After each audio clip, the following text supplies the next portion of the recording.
সপ্তপ্রদীপের উদ্যোগে সঙ্গীত নাটক একাডেমির সহায়তায় সাঁইথিয়ায় হয়ে গেল শিশু কিশোর নাট্য কর্মশালা। সঙ্গীত নাটক একাডেমির সহায়তায় ভবানীপুর সপ্তপ্রদীপ সংস্কৃতি সোসাইটির পরিচালনায় সাঁইথিয়া শশীভূষণ দত্ত উচ্চ বিদ্যালয়ের 50 জন ছাত্রীকে নিয়ে হয়ে গেল 5 দিনের নাট্য কর্মশালা।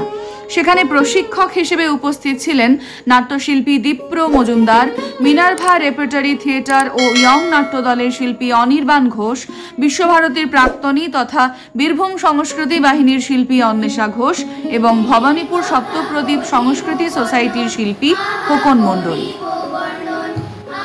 ছাত্রীরা এই 5 দিনের কর্মশালার মধ্যেই নদী দূষণ ও মোবাইল আসক্তির উপর ভিত্তি করে তৈরি করে 4টি ছোট ছোট নাটিকা।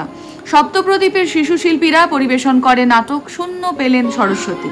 শিবিরে উপস্থিত ছিলেন সাঁইথিয়া সমষ্টি উন্নয়ন আধিকারিক সুজন কুমার পাণ্ডে, পূজ্যপাদ স্বামী ধ্রুবানন্দ মহারাজ, SE সৌগত ভট্টাচার্য, পৌরপিতা বিপ্লব দত্ত, বিশিষ্ট সমাজসেবক দেবাশিস সাহা প্রমুখ।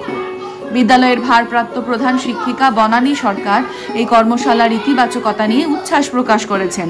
আয়োজক সংস্থার কর্ণধার সুব্রত ঘটক এই কর্মশালার উদ্দেশ্য সম্পর্কে জানান, নব প্রজন্মের কাছে পড়াশোনার পাশাপাশি নাট্যচর্চার গুরুত্ব তুলে ধরবার জন্যই এই কর্মশালার আয়োজন।